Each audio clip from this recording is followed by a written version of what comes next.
This week we are reading the story Now and Ben, the modern inventions of Ben Franklin. It is informational text, but as you see by the illustrations, it looks more like fiction. Don't be fooled by that. The author and illustrator was Jean Beretta. Benjamin Franklin is one of Jean Beretta's heroes. Like his hero, Mr. Beretta is a writer and makes his home in Philadelphia, Pennsylvania. He even named his son Benjamin. Sometimes when Mr. Beretta visits school to talk about his book Now and Ben, an actor dressed as Benjamin Franklin goes with him. Let's look at our essential question. Why might a person from long ago still be important today? You will see why when we finish the story Now and Ben.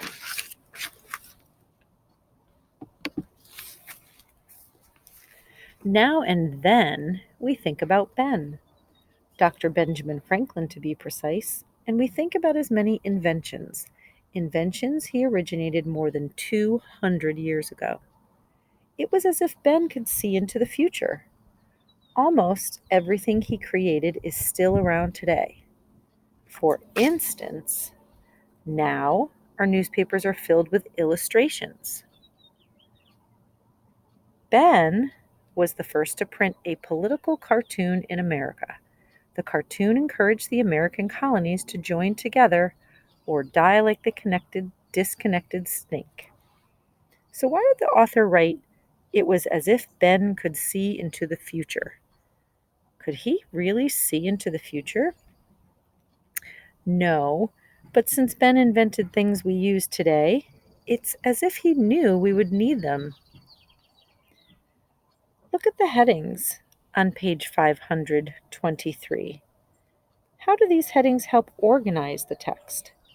So the heading Now means this is what times are like today. This is a newspaper. Ben, this means back in the time that Ben Franklin lived. He's showing an example of a newspaper that he wrote back then.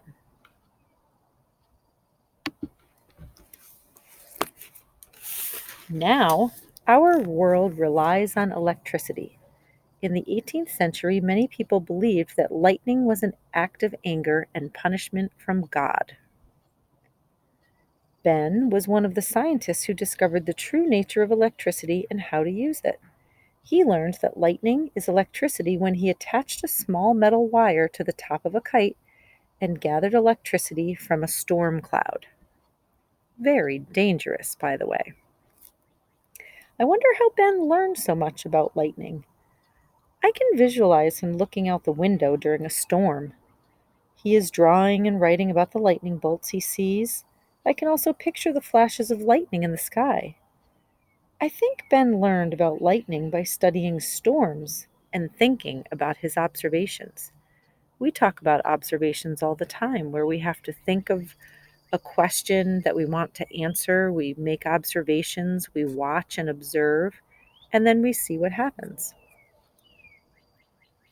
Now, many buildings and homes use lightning rods to protect against lightning strikes. Ben invented the lightning rod and was the first to use it. The pointed iron rod acts like a magnet and grabs an approaching lightning bolt from the sky before it can strike the rooftop. The electricity then travels safely down a long wire into the ground. It prevents fires and keeps dangerous amounts of electricity away from the house.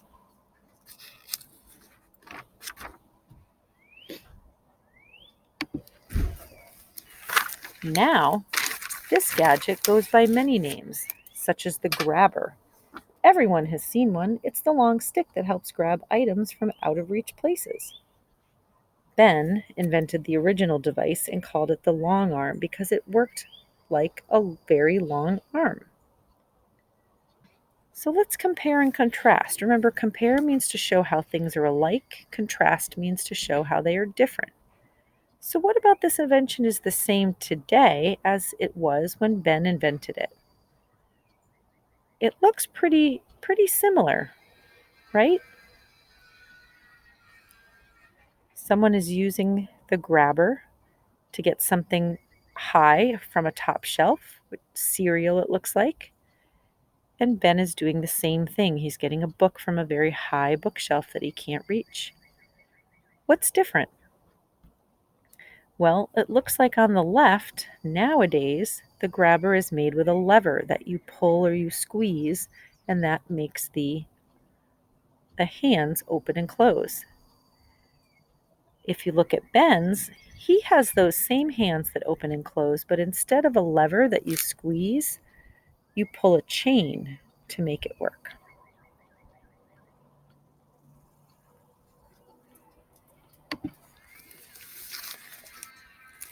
Now, swimmers and divers use flippers to move faster through the water. Ben invented things even when he was a boy. He was an avid swimmer and built wooden flippers for both his hands and feet. What are they made of now? Not wood, rubber. Now, ships travel across the Gulf Stream to take advantage of the faster current. Ben measured, charted, and publicized the Gulf Stream during his 8 voyages across the Atlantic Ocean. Now we understand and accept the benefits of vitamin C. Ben was an early promoter of eating citrus fruits to help prevent a disease called scurvy. So, how does Ben's knowledge of the Gulf Stream help people today? So, if you look at this map, today's ships take advantage of the fast current along the Gulf Stream. The faster current makes the ships travel faster and saves time. Why do you think the author compares our knowledge of vitamin C, right? Vitamin C is a vitamin you can take in a tablet form. We can also get vitamin C from a lemon, an orange, a lime. We call those citrus fruits. And he knew that eating these citrus fruits could prevent a very serious disease that could cause someone to die.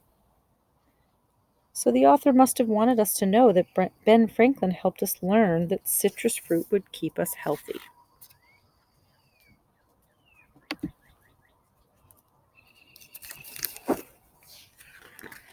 Now for a musical interlude. That means a break. Ben invented the glass harmonica.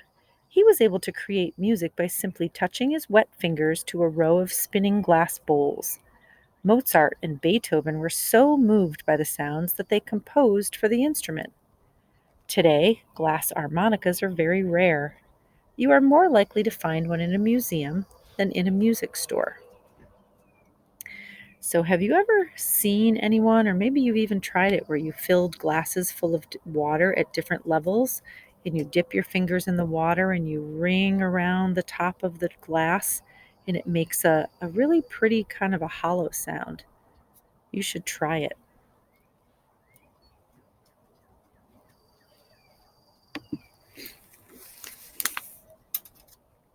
Now, chairs come in all shapes and sizes.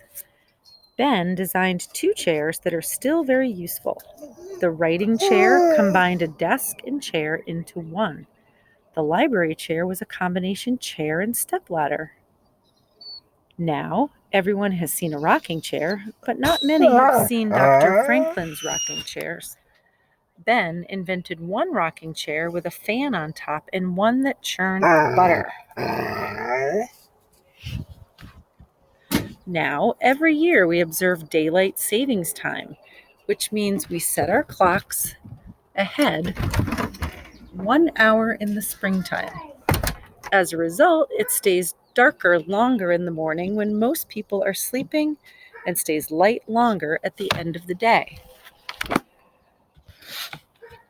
So we can save more energy. In the fall, we return the clocks to standard time. Ben suggested this idea in one of his essays as a way to save money by burning fewer candles. Farmers could also gain more work time in the evening. Daylight savings time was not officially practiced until World War I, more than 100 years later. As for clocks, Ben designed the first clock with a second hand. So look at these pages right here. Which of these inventions are still popular today? Well, if you look at the writing chair, sometimes some school desks look kind of like that.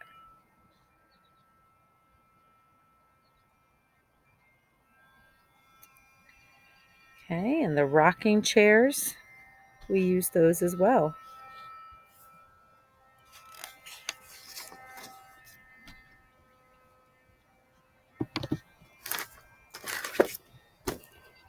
Now, every automobile has an odometer to measure the distance it travels. Ben invented the odometer when he was postmaster general so he could measure his postal routes. So when we're driving in our car, if you've ever noticed before, close by to where the speed limit is, you will see these little teeny numbers that are constantly clicking and moving. And the odometer measures the distance that we travel in our car. Now, almost every large community includes a library, a hospital, a post office, a fire department, and a sanitation department. Ben lived in a city that had none of these establishments, so he helped organize the first of each. So look at the picture on page 535, this one here. How is garbage collection different today than it was in Ben Franklin's time? So if you look at this cart right here, it says sanitation. And Ben is on a similar street. The garbage wagon is pulled by horses, and the fire truck has a water pump powered by hand. May be hard to see there, but things have changed a little bit. But it's still very important that we have these services.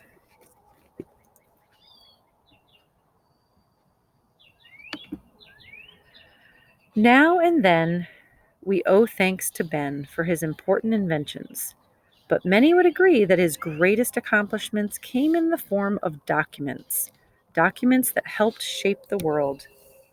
Ben had a pivotal role in developing America's Constitution, the Treaty of Alliance with France, the Treaty of Peace with England, and the Declaration of Independence. It's remarkable that one man could achieve so much in a lifetime. He has certainly helped to form the modern world.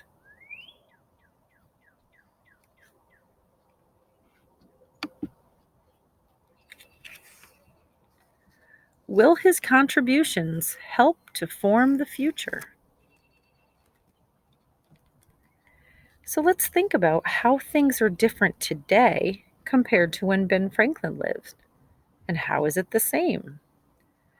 So now, pretty much everything we do is dependent upon electricity. Our lights, our heat, if you have a fan or an air conditioner to keep you cool in the summertime. So many things that we have are dependent upon electricity. If Ben Franklin hadn't invented electricity, would we have it today? It's an interesting question to think about. We have cars and trains. Things were a little bit more difficult back then. And because of that, Ben Franklin came up with some ideas to make life better and to make life easier. Maybe you will become an inventor someday.